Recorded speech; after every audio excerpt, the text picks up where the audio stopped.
Hello guys, welcome back to my channel. मैं निशा। आज मैं आप लोगों के लेके आई जो लोग भी सीटेट का एग्ज़ाम देने जा रहे हैं उनके लिए मोस्ट इंपॉर्टेंट सीडीबी के क्वेश्चंस लेके आई। आज क्लास 17 है।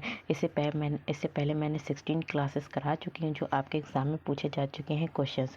तो चलिए स्टार्ट करते हैं। देखिए, ये क्लास पेपर फर्स्ट और पेपर सेकंड दोनों के लिए है। चाहे आप पेपर फर्स्ट देने जा रहे हो, चाहे आप पेपर सेकंड देने जा रहे हैं। और सभी के PYQs आप लोग जानते हैं। जो भी एग्ज़ाम हमारा पूछा जाता है सीटेट में, सभी PYQs से ही हमारे क्वेश्चन आते हैं। तो चलिए स्टार्ट करते हैं। तो क्वेश्चन नंबर हमारा फर्स्ट है। यहाँ पे कहने के जेंडर, यानी कि जो जेंडर है, तो जेंडर जो है वो किससे संबंधित। तो जेंडर क्या है? जेंडर जो है एक सामाजिक संरचना है। तो जेंडर क्या है? हमारा एक सामाजिक संरचना है। नेक्स्ट हमारा क्वेश्चन है, क्वेश्चन नंबर 2 है, निम्नलिखित में से कौन विकास के व्यापक आयामों को सही पहचान करता है।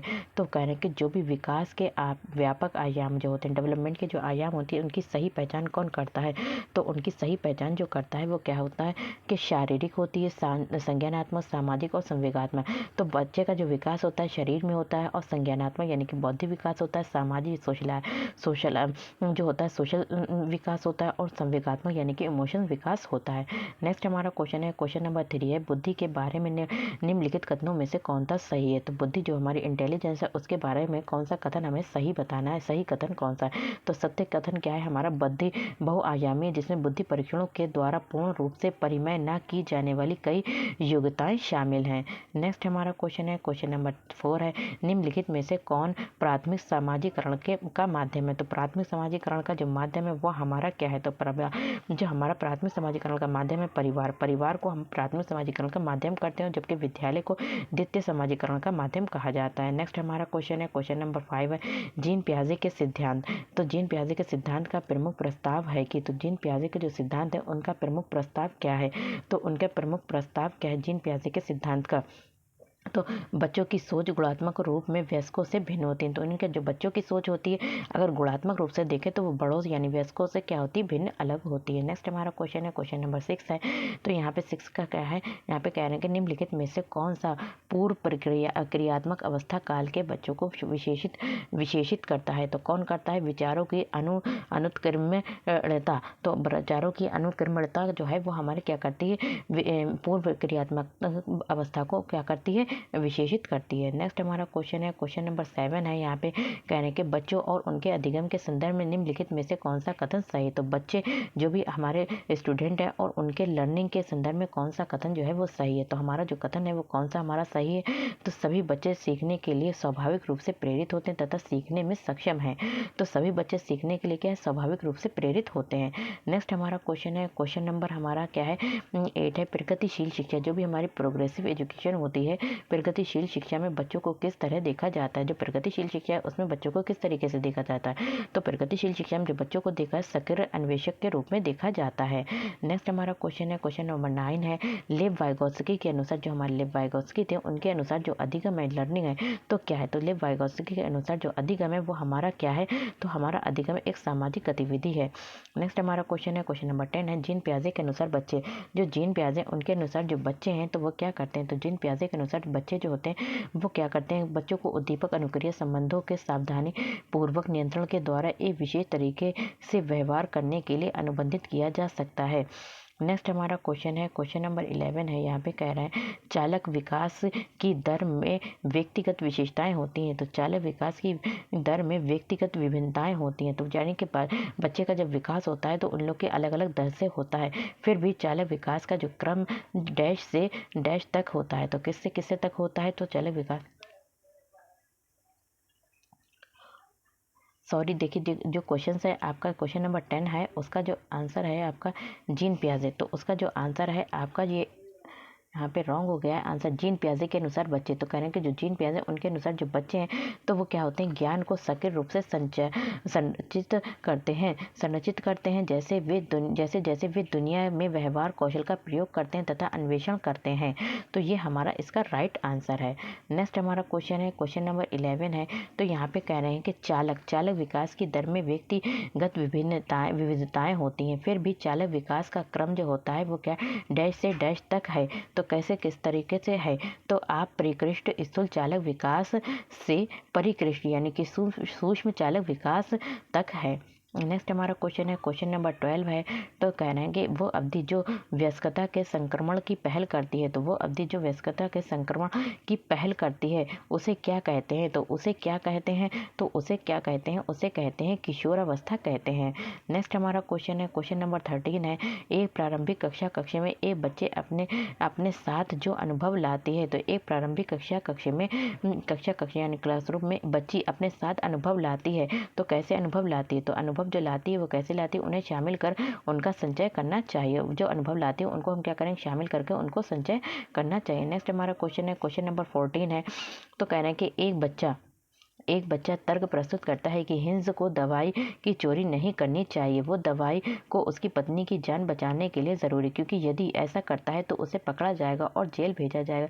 कोहलबर्ग के अनुसार वो बच्चा नैतिक विकास की किस अवस्था के अंतर्गत आता है? तो वो बच्चा जो है किस अवस्था के अंतर्गत आता है? तो कौन सी अवस्था के अंतर्गत आता है? तो दंड और आज्ञा पालन अभिविन्यास की अवस्था में आता है, क्योंकि उसे उस टाइम वो जिस अवस्था में, तो उसे उस टाइम जो है वो दंड से डरता है और वो आज्ञा का क्या करता है? पालन करता है। नेक्स्ट हमारा क्वेश्चन है, क्वेश्चन नंबर 15 है। मौखिक संवाद जो बच्चे अपने आप से करते हैं, तो मौखिक संवाद क्या होते हैं? बच्चे अपने आप से जो बातचीत करते हैं, संवाद जो अपने आप से करते हैं, तो उन्हें लेव वाइगोत्स्की ने क्या कहा? तो उन्हें जो लेव वाइगोत्स्की ने कहा था, तो उन्हें कहा था, क्या कहा था? व्यक्तिगत वार्ता कहा था, निजी वार्ता यानी व्यक्तिगत वार्ता कहा था। और जो जीत प्याजन क्या था? उन्होंने अहम केंद्रित वार्ता कहा था। नेक्स्ट हमारा क्वेश्चन है, क्वेश्चन नंबर 16 है। खिलौने, पहनावे की वस्तुएं, घरेलू सामग्री, व्यवसायों एवं रंगों को विशिष्ट लिंग के साथ संबंधित करना क्या प्रदर्शित करता है? तो ये हमारा जो प्रदर्शित करता है वो हमारा क्या प्रदर्शित करता है? जेंडर रूढ़िवादिता को प्रदर्शित करता है। नेक्स्ट हमारा क्वेश्चन है, क्वेश्चन नंबर 17 है। एक शिक्षक को चाहिए, एक टीचर को क्या चाहिए? एक टीचर को चाहिए कि ये संप्रेषित करे कि वो कक्षा में सभी संस्कृतियों का सम्मान करती है और उन्हें क्या करती? महत्व देती है।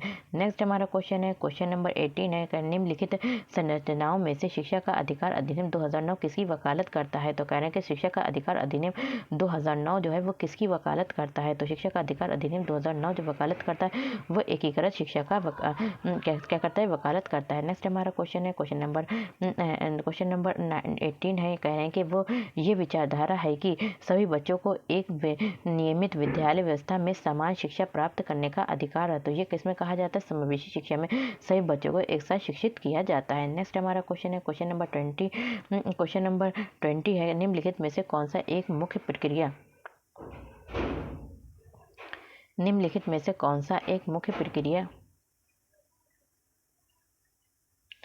निम्नलिखित में से कौन सा हमारा है कि निम्नलिखित में से कौन सा एक मुख्य प्रक्रिया नहीं है जिसके द्वारा सार्थक अधिगम घटित होता है? तो सार्थक अधिगम जो घटित होता है वो किसके द्वारा होता है? तो बी क्या है? कंठस्थीकरण एवं स्मरण करने के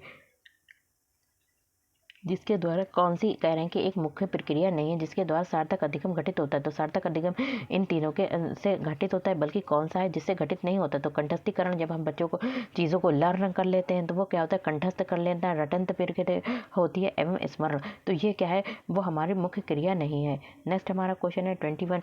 निम्नलिखित में से कौन सा स्तंभ का के बच्चों को स्तंभ खा के उनकी प्राथमिक विशेषताओं के सही मिलान को प्रस्तुत करता है?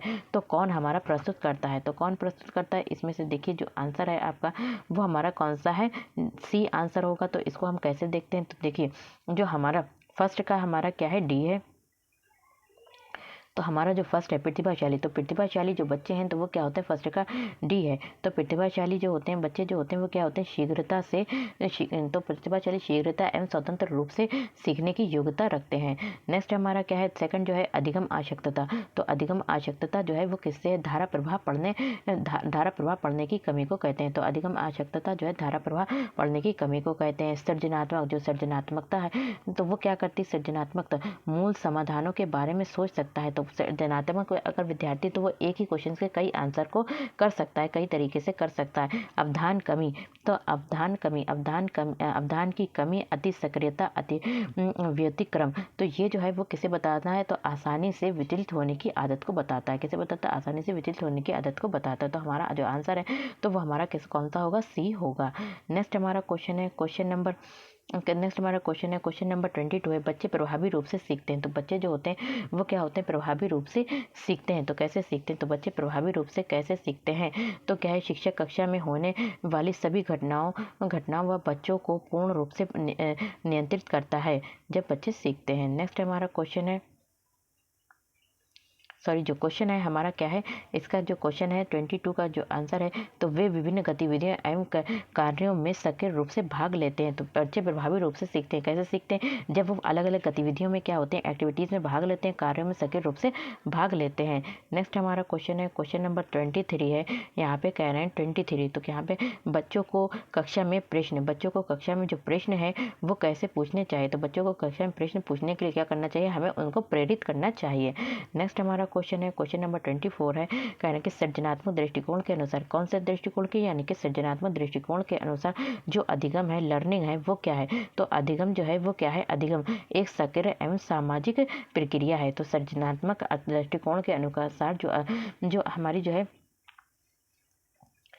तो सृजनात्मकता जो हमारा क्या है, सृजनात्मक दृष्टिकोण के अनुसार अधिगम एक सक्रिय एवं सामाजिक प्रक्रिया है। नेक्स्ट हमारा क्वेश्चन है 25 है, जब शिक्षक को विद्यार्थियों एवं उनकी योग्यताओं के बारे में सकारात्मक विश्वास होता है, जब एक टीचर को क्या है, अपने विद्यार्थी और उनकी जो भी योग्यताएं हैं, जो भी उनकी एबिलिटी, उनके बारे में सकारात्मक यानी कि पॉजिटिव विश्वास होता है, तब विद्यार्थी क्या करते हैं, तब विद्यार्थी भी क्या होते हैं, सीखने के लिए उत्सुक एवं प्रेरित रहते हैं। नेक्स्ट हमारा क्वेश्चन है, क्वेश्चन नंबर 26 है, बच्चों की गलतियाँ, बच्चे जब मिस्टेक करते हैं तो वो क्या होती है, तो बच्चों की गलतियां जो होती हैं वो अधिगम का एक भाग है तथा उनके विचारों में एक अंतर्दृष्टि देती हैं और उनके विचारों के बारे में भी उनकी गलतियों से पता चलता है। नेक्स्ट हमारा क्वेश्चन है, क्वेश्चन नंबर 27 है, मूल्यांकन। तो जो मूल्यांकन को क्या है, तो शिक्षण अधिगम प्रक्रिया का ही एक भाग होना चाहिए। जो भी मूल्यांकन होता है उसको शिक्षण अधिगम जो भी टीचर लर्निंग प्रोसेस का ही ये एक भाग होना चाहिए। नेक्स्ट हमारा क्वेश्चन है 28, नीचे लिखी हुई स्थिति किस सिद्धांत को दर्शाती है। तो नीचे लिखी गई स्थिति जो है, जैसे कि जो दर्शाती, तो किस सिद्धांत को दर्शाए, जो विद्यार्थी अच्छा प्रदर्शन नहीं कर पाते हैं, वे महसूस करते हैं कि वे पर्याप्त रूप से अच्छे नहीं हैं और हतोत्साहित महसूस करते हैं, तब उनमें बिना प्रयास के कार्य को आसानी से छोड़ देने की संभावना, तो छोड़ देने की संभावना क्या है, तो जो छोड़ देने की संभावना है वो क्या है, संज्ञान एवं संवेग अलग नहीं है। तो संज्ञान जो होते हैं और संवेग जो होते हैं, जो इमोशंस होते हैं, वो अलग नहीं होते बल्कि एक होते हैं। नेक्स्ट हमारा क्वेश्चन है 29 है क्वेश्चन, तो क्वेश्चन नंबर 29 है, यहाँ पे कह रहे हैं एक शिक्षक बच्चे को प्रभावी रूप से समस्या का समाधान करने में सक्षम बनाने के लिए किस तरह से प्रोत्साहित कर सकता है। तो एक शिक्षक बच्चों को प्रभावी रूप से, एक शिक्षक चाहता है कि बच्चे जो है वो अपनी समस्या का समाधान करें और उनको सक्षम बनाने के लिए कैसे प्रोत्साहित कर सकता है। तो कैसे प्रोत्साहित कर सकता है, तो उन्हें जो है बच्चों को समस्या के बारे में सहजानुभूत अनुमान लगाने एवं बहुविकल्पों को देखने के लिए प्रोत्साहित करके। नेक्स्ट हमारा क्वेश्चन है और लास्ट हमारा क्वेश्चन है क्वेश्चन नंबर 30 है, वो विधियां जिनके प्रयोग में विद्यार्थी की 100 पहल व खुद ही पहल करता है वह प्रयास शामिल है। तो निम्नलिखित में से किसका उदाहरण, तो किसका उदाहरण हमारा अधिगमकर्ता केंद्रित विधि का उदाहरण है। तो वीडियो पसंद है तो like share subscribe my channel. Thank you, have a nice day. मिलते हैं नेक्स्ट वीडियो में।